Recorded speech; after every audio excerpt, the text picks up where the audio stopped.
नारायणी नमोस्तुते ब्रह्मा गुरुर्विष्णू गुरुर्देव महेश्वरा गुरु साक्षात् परब्रह्म तस्मै श्री गुरवे नमः. शान्ताकारं भुजगशयनं पद्मनाभं सुरेशं विश्वाधारं गगनसदृशं मेघवर्णं शुभांगं लक्ष्मीकान्तं कमलनयनं योगिविद्यानगम्यं वन्दे विष्णुभवयारं सर्वलोकैकनाथं. गोपाळ कृष्ण भगवान की जय. 6वा दिवस प्रारंभ. प्रागत ज्योतिषपुरात भौमासूर नावाच्या दैत्याने हजारो कन्या बंदिवासात टाकल्या होत्या. अत्यंत दुर्गम अशा डोंगरदऱ्या खंदक यांनी परिवेष्टित अशा नगरात तो राहत असे. भगवान श्रीकृष्णांनी त्या डोंगरदऱ्या पार करून खंदके उद्ध्वस्त करून तिथे प्रवेश केला. भौमासुराने अत्यंत निकराने भगवंताशी युद्ध केले आणि भगवंतांनी त्याला मारला. त्या कन्यांना सोडवले. दरम्यान भौमासुराशी युद्ध करून त्याला पराभूत करणे म्हणजेच आपली सुटका होणे असे लक्षात आल्यामुळे प्रत्येकजण कृष्णच आपला पती व्हावा अशी मनोमन प्रार्थना करू लागली. श्रीकृष्णांनी त्या सुंदरींना सुंदर वस्त्रे अलंकार लिहून द्वारकेकडे पाठवले. तेथून इंद्रलोकात जाऊन इंद्राची पूजा स्वीकारली. परत येताना सत्यभामेच्या इच्छेसाठी तेथील परिजात वृक्ष उपटून आणला आणि तो सत्यभामेच्या बागेत लावला. एका शुभ मुहूर्तावर अनेक रूपे घेऊन आणलेल्या त्या 16,100 कन्यांशी एकाच वेळी विवाह केला. पूर्वीची 8 लग्ने अष्टदा प्रकृतीशी झाली आणि प्रकृतीचे नियम पुरुषाने केले.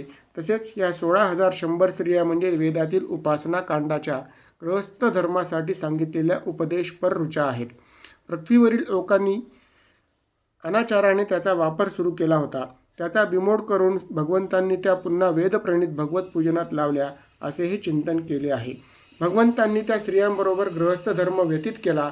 त्या स्त्रियांनी सुद्धा आपल्या आचरणातून पतिसेवा, पतिभक्ती, पतिपरायणता कशी असावी हे कृतीतून दाखवले.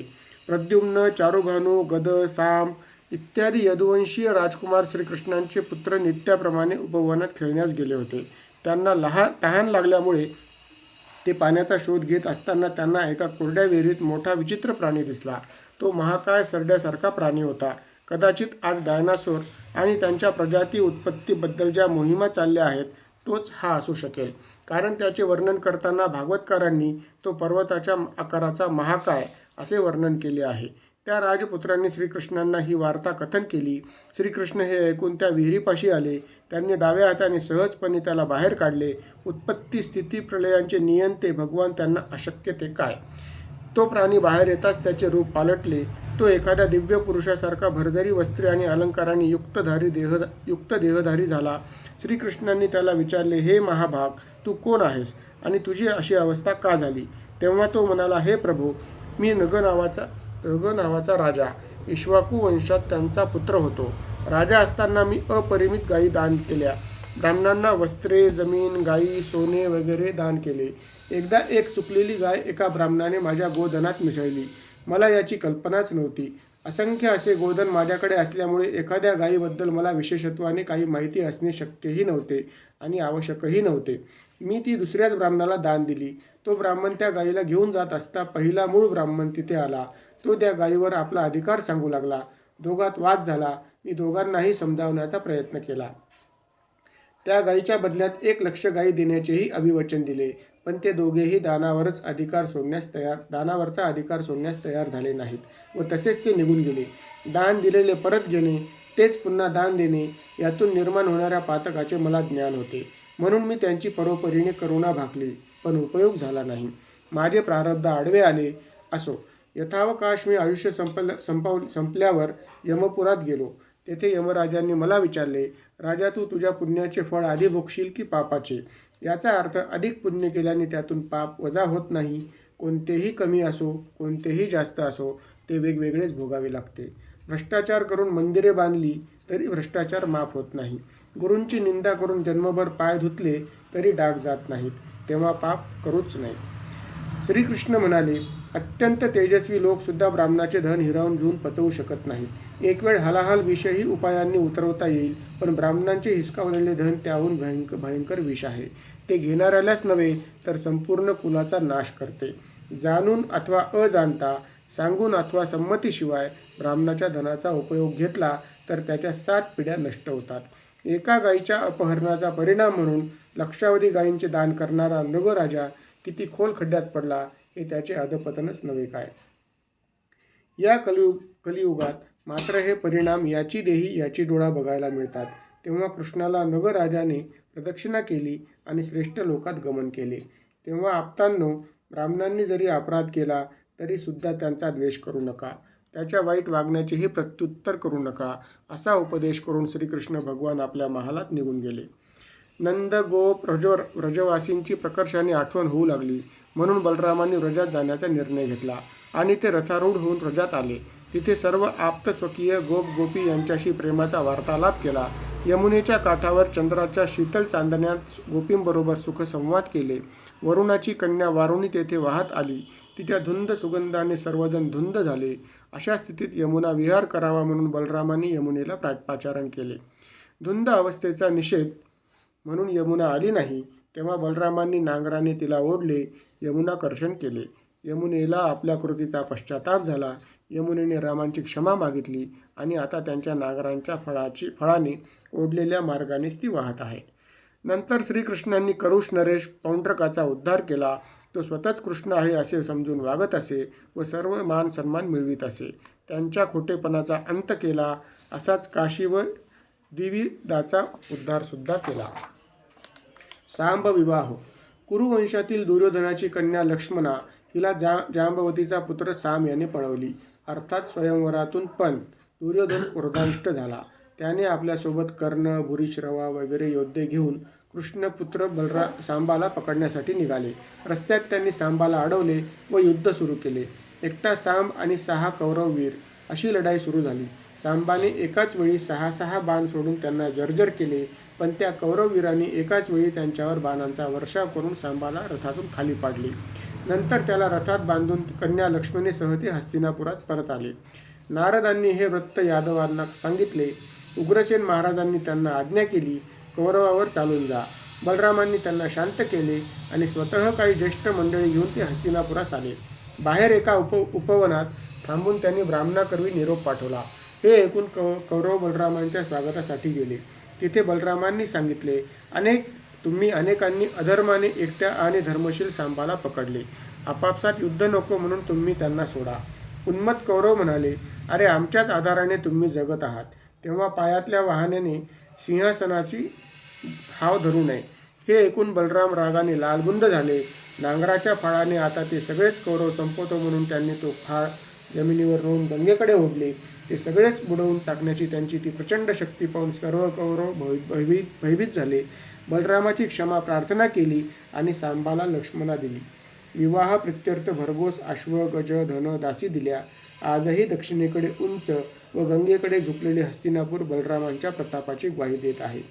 बलराम, साम आणि लक्ष्मणेसह द्वारकेत परत आले. श्रीकृष्णांचा गृहस्थाश्रम. भौमासुराचा, नरकासुराचा वध करून बंदीखान्यातील हजारो कन्यांशी एकट्यानेच विवाह केल्याचे ऐकून नारदांना वाटले, इतक्या पत्नींबरोबर हा संसार कसा करीत असेल? किती जणी त्याच्यावर प्रसन्न असतील, किती जणी त्याच्या भेटीसाठी तळमळत असतील, एकदा पाहिलेच पाहिजे. असे ठरवून नारद द्वारकेत आले. तेथील उपवने फुलाफळांनी भरलेली दिसली. फुलांवर भ्रमरगीत गुंजन करीत होते. सरोवरे उत्फुल्ल कमलपुष्पांनी शोभत होती. पक्ष्यांचा किलबिलाट वातावरणात सुरेलपणा भरीत होता. कृष्णाच्या वाड्याकडे जाणारे रस्ते, चौक स्वच्छ सुंदर दिसत होते. वातावरणातील ही प्रसन्नताच सर्वत्र सुखशांतीचे ध्वज फडकावित होती. आपल्याही घरातील शांती समाधान आपल्या अंगणात दारात प्रगट होऊ द्यावे. घराची शोभा अंगण असते आणि घरातून येणारा आवाज कलह सांगतो. आणि घरातून आवाजच यायचा तर तो मंत्रघोषाचा, श्रवण मधुर भक्तीचा यावा. घरातून सुगंध यायचा तो सदवर्तनाचा, उदवर्तनाचा यावा. अंगणात दारात सडा पडायचा तर रंगवल्यांचा पडावा. असे झाले की तो गृहस्थाश्रम धन्य होतो आणि परमार्थाचे साधन ठरतो. नारद मनाला प्रसन्न करणाऱ्या मार्गाने श्रीकृष्णाच्या अंतपुरापैकी एका महालात प्रवेशले.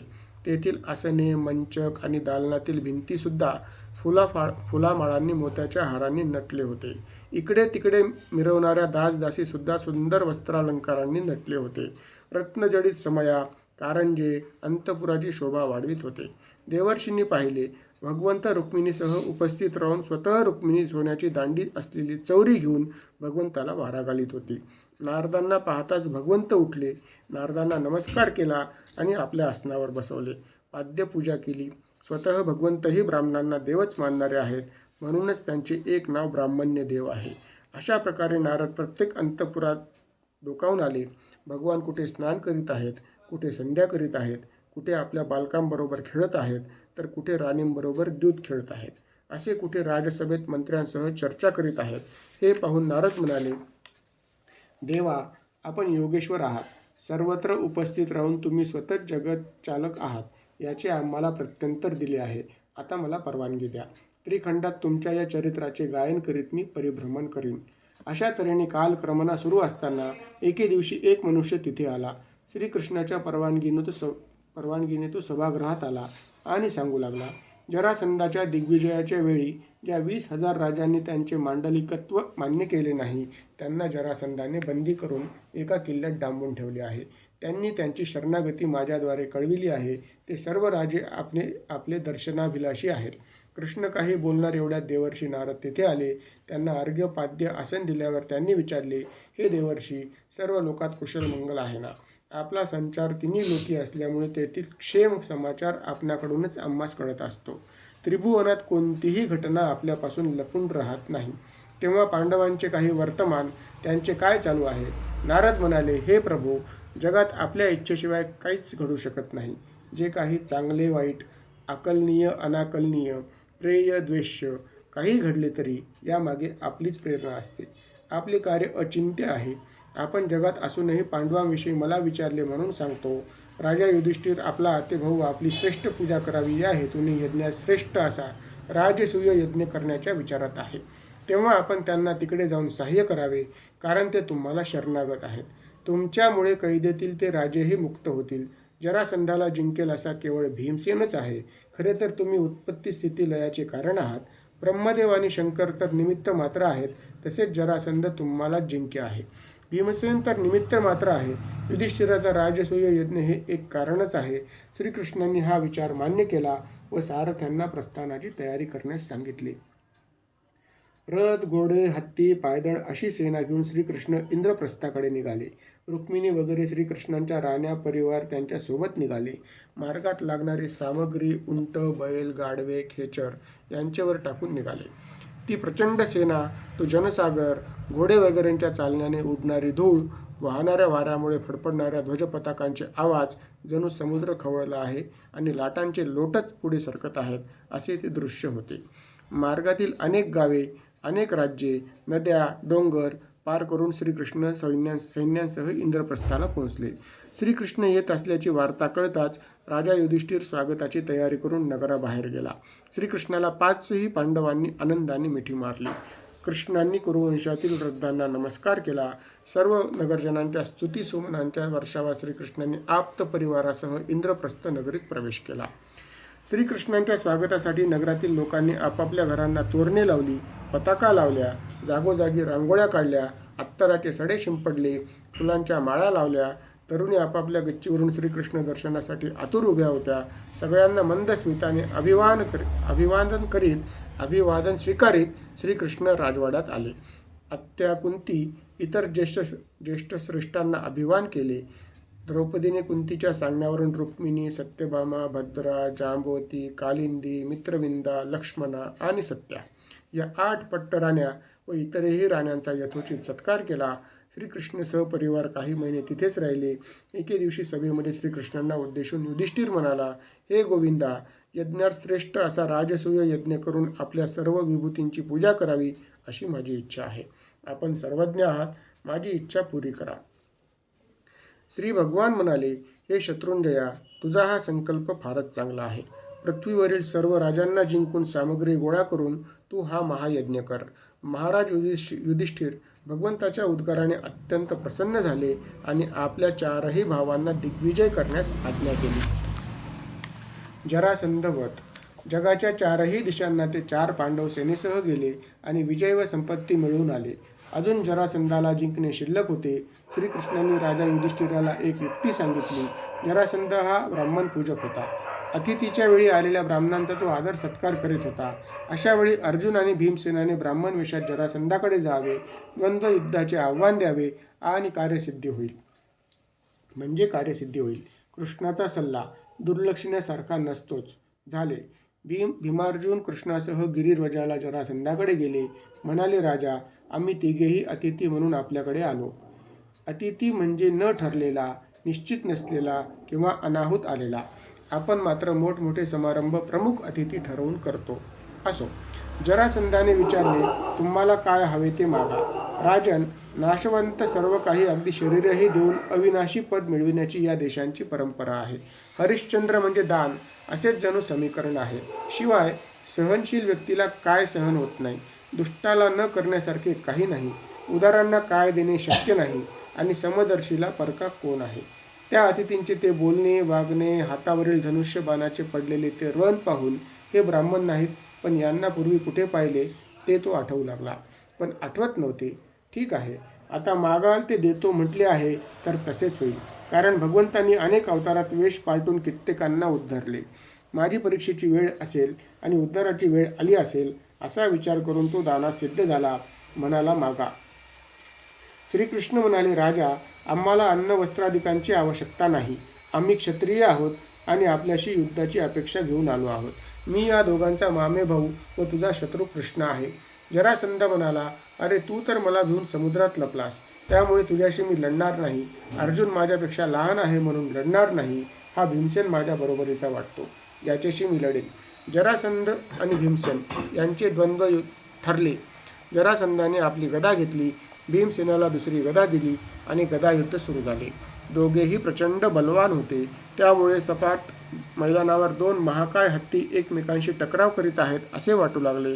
गदेला गदा प्रहार झाला की वीज चमकत असे, जणू गदेच्याच ठिकऱ्या पडत आहेत. एकमेकांच्या अंगावर प्रहार झाला तरी वज्र कठोर शरीरावर आपटल्यामुळे गदेचे चूर्ण होऊ लागले. शेवटी गदा मोडून पडल्यावर ते बुक्क्यांनीच एकमेकांना मारू लागले. संध्याकाळ झाली की दोघेही युद्ध थांबवून मित्रवत व्यवहार करीत असत. व्यक्तिगत द्वेष नसला तरी युद्धही नियमानुकूल होते. अशा प्रकारे रोज दिवसभर युद्ध, रात्री विश्राम करीत करीत 27 दिवस हे युद्ध चालले. 28व्या दिवशी भीमसेन श्रीकृष्णाला म्हणाला, हे माधवा, मी जरासंधाला जिंकू शकत नाही, तूच काय ते बघ. श्रीकृष्ण म्हणाले, युद्ध तुमचेच असले तरी तू मला विसरतोस. कर्तृत्ववान पुरुषाने हे प्रचंड काम करताना भगवत स्मरण ठेवले पाहिजे. ईश्वर जगराहाटीत सुद्धा बलवंताकडे बलाचे कार्य करून घेतो, बुद्धिवंतांकडून बौद्धिक कार्य करून घेतो, सेवेविषयी निपुण असणाऱ्यांकडून सेवेचे कार्य करून घेतो, दानशूरांकडून दान करून घेतो, तर याचकांना याचनेतून जीव जगविण्याची सोय उपलब्ध करून देतो. म्हणून दान देणाऱ्याने आणि घेणाऱ्यानेही ही भगवत इच्छा म्हणूनच समजावे.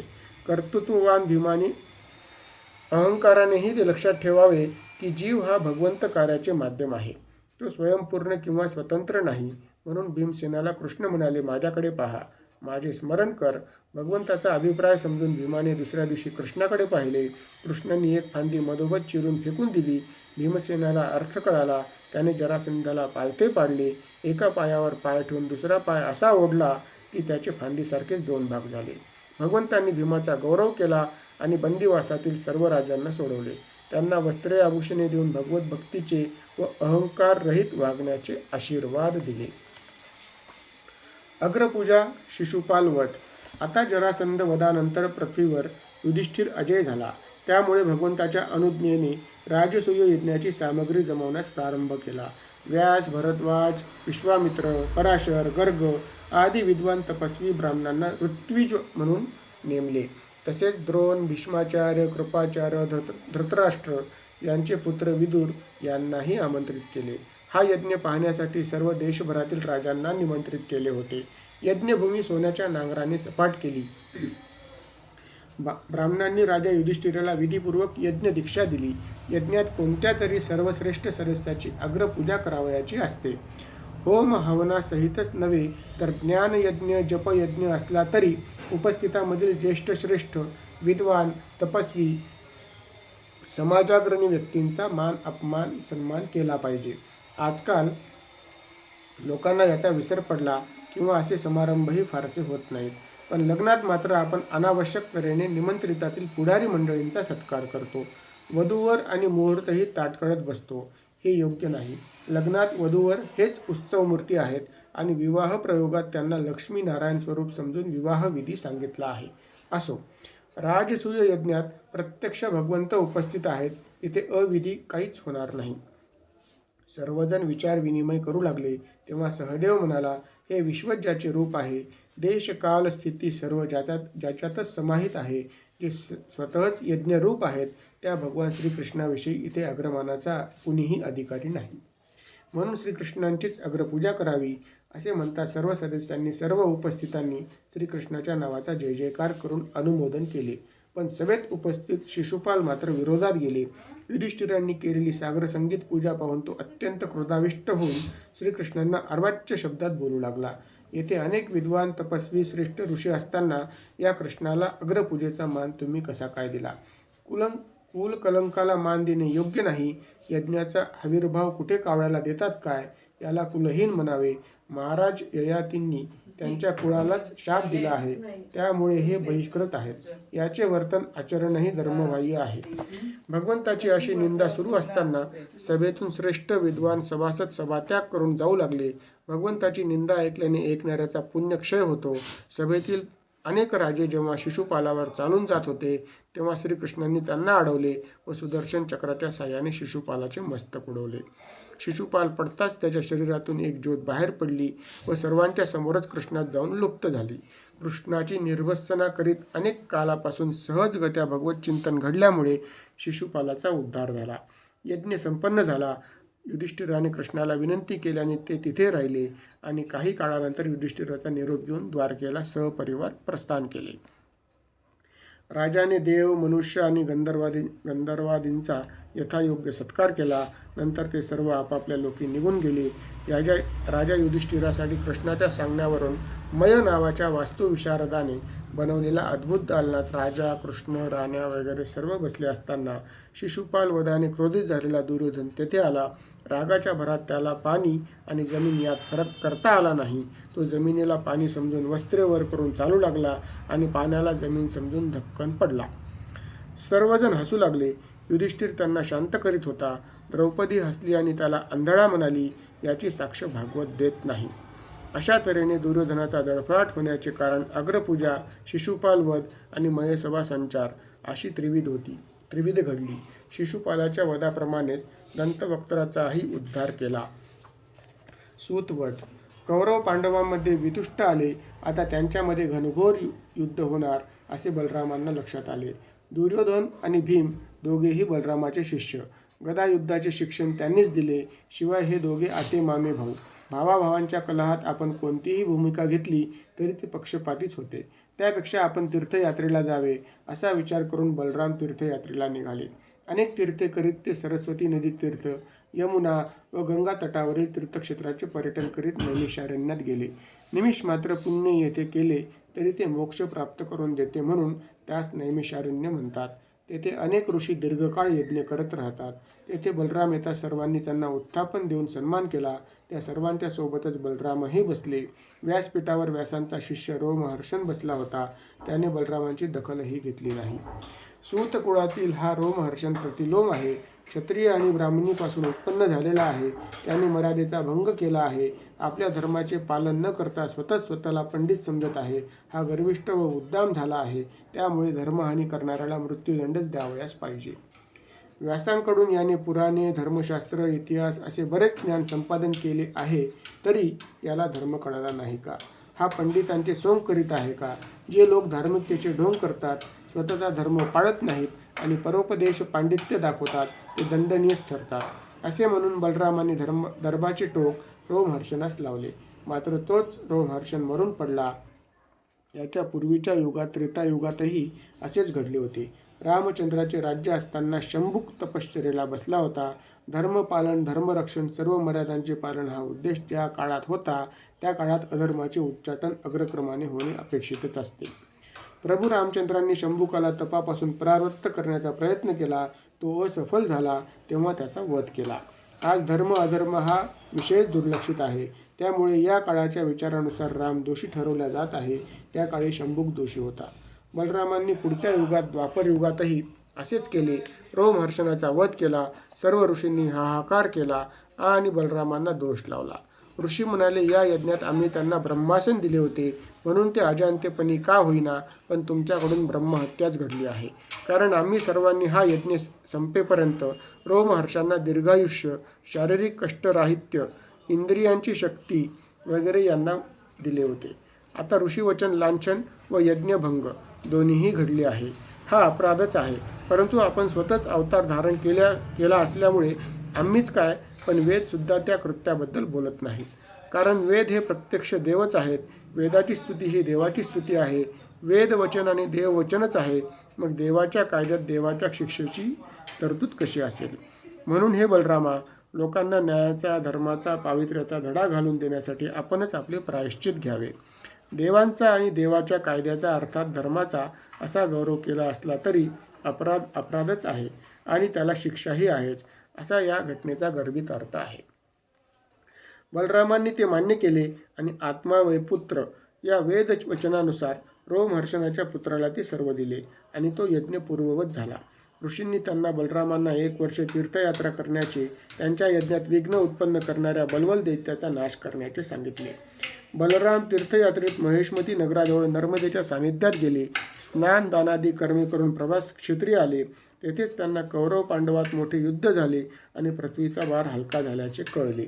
ज्या दिवशी भीम आणि दुर्योधन यांचे गदायुद्ध चालू होते, त्यावेळी बलराम कुरुक्षेत्रात पोहोचले.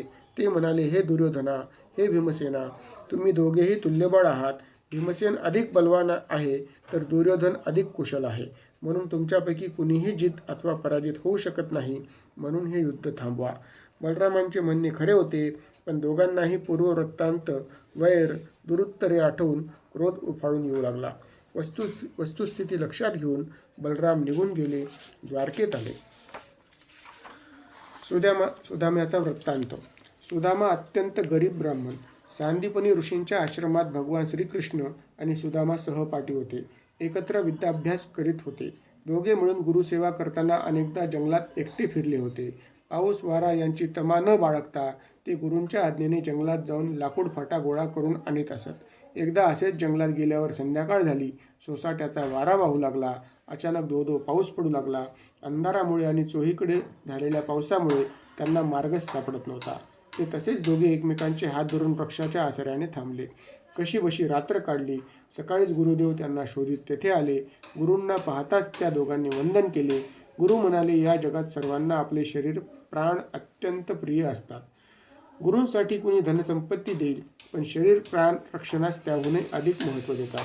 तुम्ही मात्र ते शरीर प्राणही पर्वा न करता गुरु सेवार्थ लावले, हे उत्तम शिष्याचे लक्षण आहे. गुरूंच्या सेवेसाठी जो सर्वस्व पणाला लावतो तोच खरा कर्तव्याभिमुख शिष्य असतो. गुरूंच्या ऋणातून मुक्त होण्यासाठी शरीराच्या पतनापर्यंत गुरुसेवेत तत्पर असावे. त्याला या आणि परलोकातही त्याचे उत्तम फळ प्राप्त होते. गुरूंच्या समवेत श्रीकृष्ण आणि सुदामा आश्रमात आले. विद्याभ्यास संपल्यानंतर सुदामाने गृहस्थ धर्म स्वीकारला. दारिद्र्याने पिचला असतानाही त्याने भगवत भक्ती कधी सोडली नाही. कथापुराण सांगताना, भगवंताचे लीला सांगताना सुदामा गहीवरून जात असे. त्याची पत्नी अत्यंत निष्ठेने पतिव्रता धर्माचे पालन करणारी होती. पतीच्या अयाचित वृत्तीमुळे अनेकदा त्यांना खायला काहीच मिळत नसे. ती त्याबद्दल कधीही पतीला दुरुत्तरे करीत नसे. दोघेही पोटभर पाणीच पिऊन झोपत. सुदामा विद्वान ब्रह्मज्ञानी असल्यामुळे तो तर जी स्थिती आहे ती भगवंताचीच इच्छा आहे म्हणून आनंदाने दिवस कंठीत असे. दोघांच्याही अंगावर अनेक ठिगळांनी युक्त असे कपडे असत. खायला नाही, तेथे ल्यायला कुठून मिळणार. पण दोघांनाही त्यांची खंत नसे. दोघेही भगवत भक्तीत सदैव लीन असत. एकदा सुदामा पत्नीने म्हटले, अहो, तुम्ही आणि श्रीकृष्ण दोघेही बालमित्र. ते आता द्वारकाधीश आहेत. आपल्याला मध्यांनी हातातोंडाची गाठ घालता येत नाही. भगवान श्रीकृष्ण लक्ष्मीपती आणि तुमचे मित्र आहेत. ते भगवत वत्सलही आहेत आणि शरणागताचे तारणहार आहेत. ब्राह्मणांचा आदर करणारे आहेत. जे त्यांची भक्ती करतात त्यांना ते इच्छित दान देतात. खऱ्या भक्ताला तर ते स्वतःचेही दान देतात म्हणे. तुम्ही त्यांच्याकडे गेलात तर तुम्हाला नक्कीच धन देतील. असे अनेक वेळा जेव्हा पत्नी म्हणाली तेव्हा सुदाम्याने विचार केला, ही म्हणते त्यात एक लाभ तर निश्चित आहे, भगवंताचे प्रत्यक्ष दर्शन. आपला निश्चय अयाचित वृत्तीचा आहे. तो श्रीमंत असला तरी काय झाले, आपण याचना करणार नाही म्हणजे नाही. दर्शन मात्र होणे चांगले आहे. शिवाय पत्नी नेहमीच बुभुक्षित आहे. तिच्या स्त्री सुलभ अपेक्षांची पूर्ती आपण करूच शकत नाही. पण भगवत दर्शनाला जा म्हणते ही इच्छा काही लौकिक नाही, उदात्त आहे. ही इच्छा पूर्ण करायला हरकत काय आहे?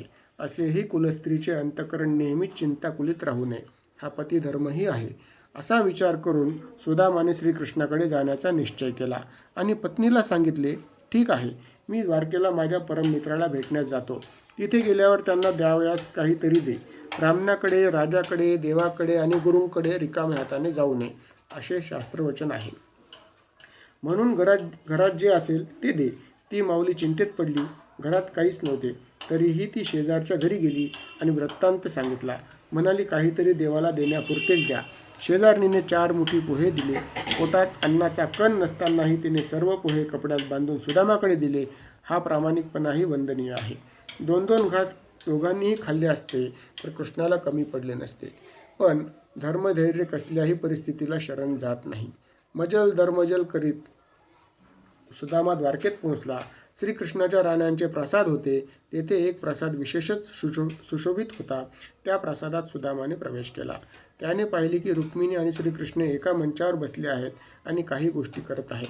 ब्राह्मणाला पाहताच भगवंत उठले आणि धावतच येऊन त्यांनी सुदामाला मिठी मारली. एक लक्ष्मीपती, एक भिक्षापती एकमेकाला घट्ट बिलगले.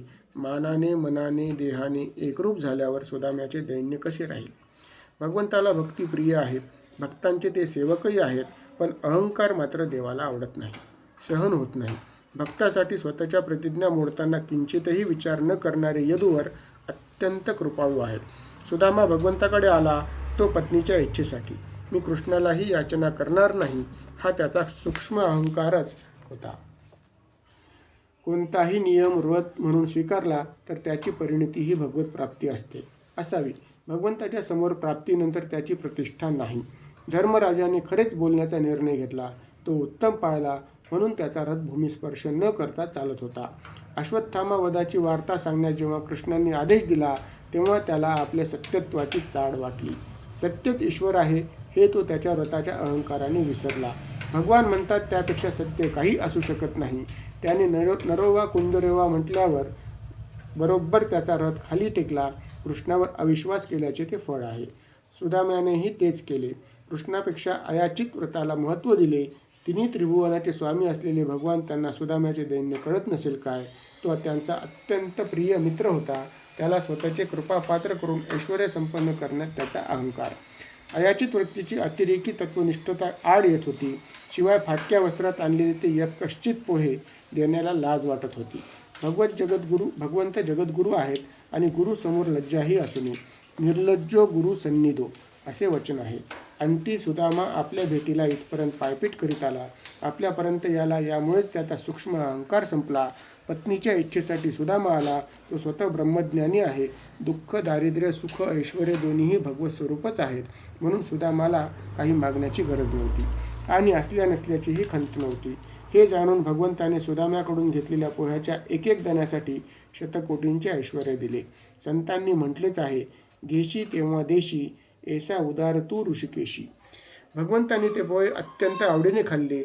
ते पाहून रुक्मिणी म्हणाली, हे महाराज, एखाद्याला इह परलोकात सुद्धा संतुष्ट करावयाचे असल्यास आपल्याला हे पोहेही पुरतात. इथे भगवंतांनी पोहे माझे फार आवडीचे आहेत असे म्हटले असले तरी पत्र पुष्पनेही तेही प्रसन्न होतात असे त्यांनीच सांगितले आहे. अर्थ इतकाच आहे की तुम्ही आधी द्या, समर्पणाची भावना ठेवा. तो तर देण्यासाठीच बसला आहे. सुदामा त्या दिवशी द्वारकेतच मुक्कामी होता. श्रीकृष्णांनी त्यांचे मित्र म्हणून, अतिथी म्हणून, ब्राह्मण म्हणून यथोचित पूजन, अर्चन, भोजन, विश्राम आदी सोयी जातीने लक्ष ठेवून केल्या.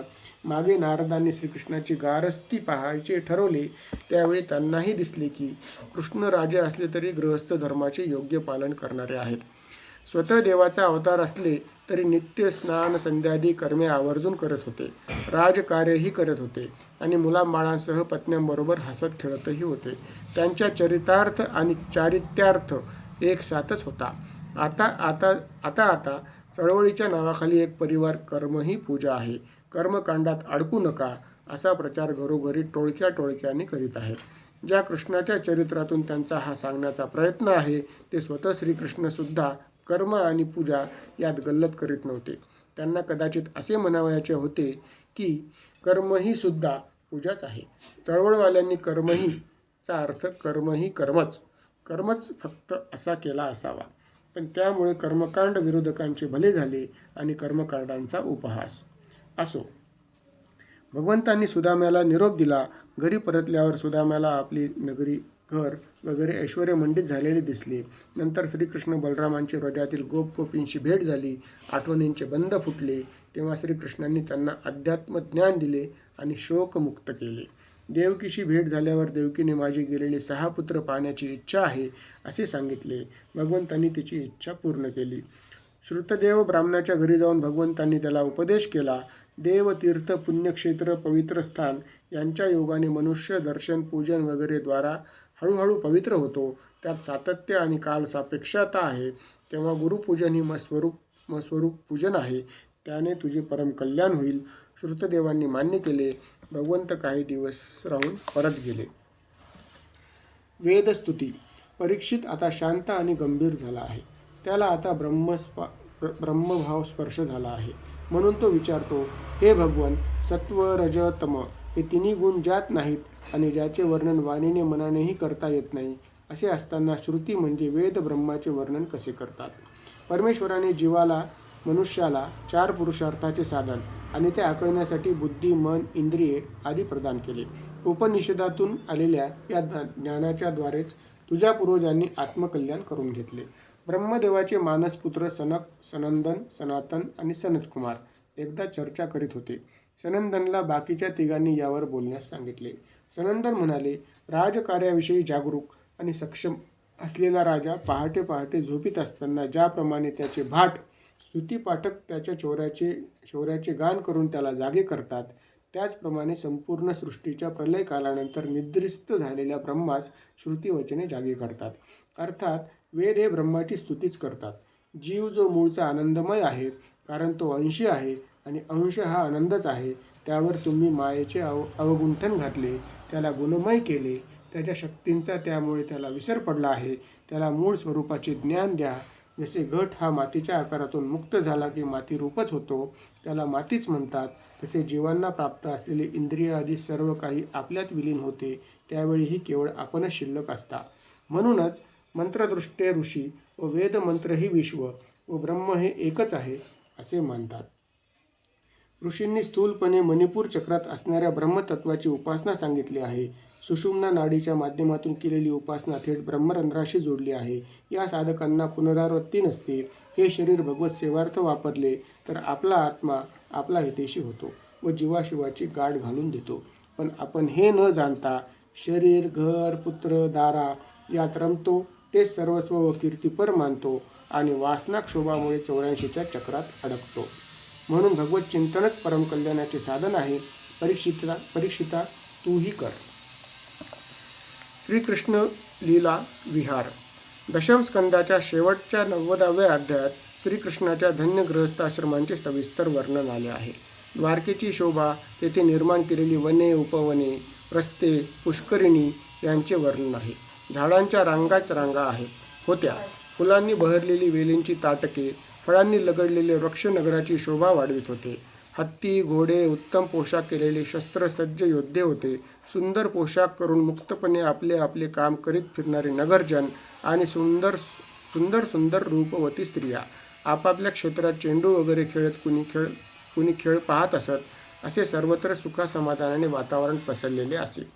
श्रीकृष्ण अनेकदा वना उपवनातून आपल्या राण्यांसह वनविहार करीत असत, कधी जलविहार करीत. स्वतः श्रीकृष्णाने वेदोक्त धर्माचे पालन करून लोकांना वस्तुपाठच दिला आहे की धर्म, अर्थ, काम हे पुरुषार्थ गृहस्थ धर्मात आणि गृहस्थाश्रमातच साध्य होतात. श्रीकृष्णांच्या इतर पत्नींना प्रत्येकी 10 पुत्र होते. ते सर्व महारथीच होते.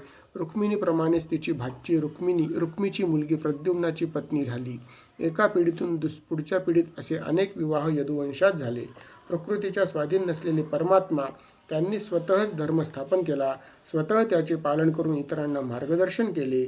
अनेक घटना घडवल्या आणि आपणच त्यात कसे वागावे याचा अभिनय करून दाखवला.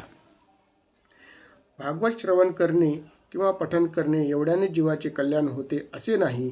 ऐकणे म्हणजे कानाने ऐकणे नव्हे, ऐकणे म्हणजे पालन करणे, त्यावर हुकूम आचरण करणे. श्रीकृष्ण चरित्राचे आचरण तसे सहज सोपे नाही, पण कृष्णाचे गारस्थ जीवन, धर्मानुकूल वृत्ती, मातृपितृभक्ती, अवलंबिताचे रक्षण, भूतदया, गोमातेविषयी प्रेम अशा काही गोष्टी मात्र चिंतनीय, अनुकरणीय आहेत. हे होत नसावे म्हणून भागवताची पारायणे सप्ताहे आणि त्यावर साहित्य निर्मिती होत आहे.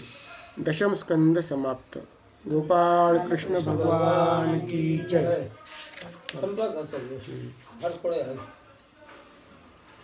आज